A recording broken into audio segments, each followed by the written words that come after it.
Okay, so let's talk about romance. We have this idea, right, that in a long-term relationship, romance should just happen. That it's this magical force that, if your love is real, just hangs around forever. But what if that's totally backwards?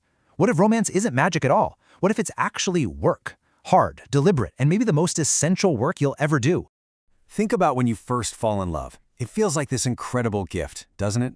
It's like you're getting a sneak peek of what life could be. A vision of two people who bring out the absolute best in each other. But here's the thing we always forget. That initial magic isn't the finish line. It's just the trailer for the movie. To actually live that reality, that takes a ton of effort to build and to maintain. And this is a line you hear all the time when you suggest that a couple who's lost that spark should, actually try to be romantic. It's this cynical, almost bitter excuse. Why should we bother going on a date? All we will do is fight. It's a wall they've built out of frustration, and it blocks any hope of things ever getting better. So here's what we're going to break down. We'll start with why that magic seems to disappear and dig into this great refusal to even try. Then we'll look at the 3 stark choices every couple has to make. After that, we're going to reframe the whole problem with some surprising math, lay out a practical blueprint for intimacy, and finally, look at what the vow of marriage is really for and what the payoff is for all this hard work. Let's just be real for a second. For so many couples, that initial enchantment, that incredible feeling of falling in love, it just fades. That feeling of being truly seen, of becoming a better person just by being with them, it gets buried under bills and chores and the sheer grind of daily life. And that is a painful, painful reality to face. But what if we've been looking at it all wrong? What if that early romance isn't the peak you're trying to get back to? What if it's just a vision of the relationship's potential? It's a gift that shows you what's possible, yeah? But it's a potential that you have to earn over and over again through conscious effort. It's not something that just runs on autopilot. And this brings us to what happens in so many relationships that have grown cold, this active, sometimes angry refusal to even try to be romantic. They become absolutely convinced that any attempt, even something as simple as a date night, is just doomed to end in a fight. So they just give up. And this is a classic self-fulfilling prophecy, isn't it? You finally convince a couple to go on one date. They go grudgingly, expecting the worst. And surprise, surprise, they have a terrible time. Then they come back, almost proud, saying, "See, we told you it wouldn't work."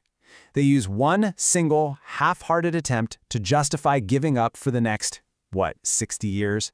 So here's the crucial mind shift we have to make. Romance is not some passive gift that Cupid drops in your lap. It is a skill.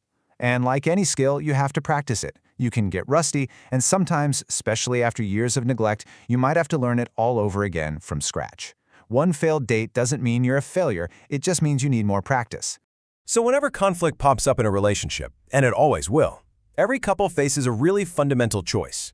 There are really only 3 ways you can exist together, 3 states of being. Okay, the first 2 options, they're pretty bleak. There's tyranny, where one person just dominates. It says, you do what I want. That doesn't just crush the other person, it turns the winner into a tyrant. Then there's slavery. I do what you want. This just breeds a deep, simmering resentment that, believe me, will eventually boil over into revenge. That leaves negotiation. It's way harder, for sure. It's the most difficult option, but it's the only one that isn't a complete disaster. It's the least awful choice, which makes it the best one. And if you want to know just how high the stakes are, the source material gives this absolutely chilling example. It's a story from a palliative care ward. There's a dying husband, and his wife is trimming his nails. But with each clip, she cuts just a little too close, just enough to draw a little blood. It's this quiet, horrifying act of revenge for decades of resentment. That is the grim final stop on the line for a relationship built on anything other than honest negotiation. So how do you force yourselves to do the hard work? Well, this is where the marriage vow shows its hidden power. It's not just some romantic script, it's a threat. You are essentially looking at each other and saying, we are stuck with each other. There is no easy way out. That removes the escape hatch, right? It creates just enough desperation to force you to actually sit down and negotiate, because the only other option is to live in misery together for decades. Okay, so negotiation is key, and the vow kind of locks you in the room until you figure it out. But what about that fear of failure? The fear of that wretched date night? Well, this is where a little bit of simple math can completely change your perspective and make it feel possible to keep trying. Let's just play out that worst-case scenario. That cynical couple was right. They go on a date, it's a disaster, they try again, still horrible. Let's say they have 15 absolutely miserable, fight-filled, awful dates in a row before they finally have one that's just okay, not even good, just acceptable. Sounds like a colossal failure, doesn't it? It's not. Not even close. Those 15 failures, they represent just 0.5% of the total romantic opportunities a couple might have. That's it. Statistically, it's barely a blip. So how in the world do we get to that number? Check this out. If you just aim for some kind of romantic interlude twice a week, that's about 100 a year. And over 30 years, that is 3,000 opportunities. So who cares if the first 15 are a train wreck? You have 2,985 more chances to get it right. Why on earth would anyone quit after trying for only 0.5% of the total time? So we've basically killed the fear of failure with math. Now let's get down to the blueprint. Because you can't have spontaneous, magical romance if the foundation of your life together is crumbling. And that foundation, well, it's built by negotiating all the boring, mundane stuff. This is the unglamorous truth, folks. Romance doesn't just happen in a vacuum. It happens in a home. And if that home is a quiet war zone over who does what, there is zero space for intimacy. You have to hash this stuff out. Who takes out the trash? Who pays the bills? Whose career comes first? These aren't trivial little details. They are the very substance of your life together. You have to establish peace on these fronts first. And a huge part of keeping that peace is communication. And I don't mean deep talks about your feelings. I mean logistics. The goal should be about 90 minutes a week, just to sync up what's going on at work. What do we need to get done this weekend? This is what keeps your shared story, your life, from unraveling. If you drop below that, a backlog of resentment starts to build, and you just become strangers living in the same house. And this really gets to the heart of the problem today. We have this fantasy that romance should be spontaneous. But look, if you've got 2 jobs, 2 kids, a mortgage, you want all that and spontaneity? Good luck with that.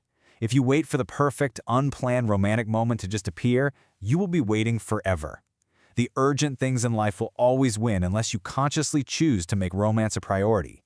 So what is the solution? You plan it. You schedule it. Here's a way to think about it. Have an affair, but with your own spouse.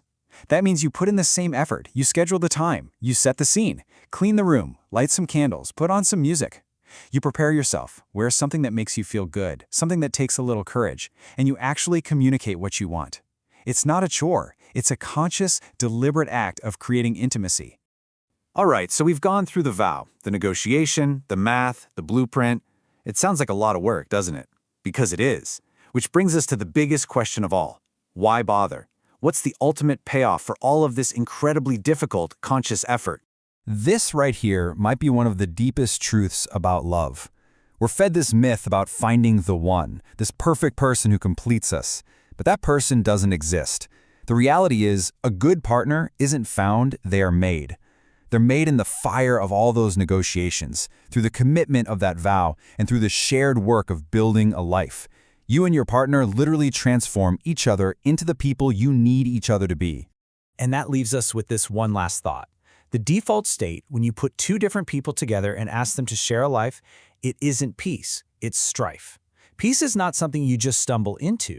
Peace is an achievement. It's a hard-won, unlikely victory. So the question isn't if you will fight, because conflict is guaranteed. The real question is, what are you fighting for? Are you willing to fight for peace?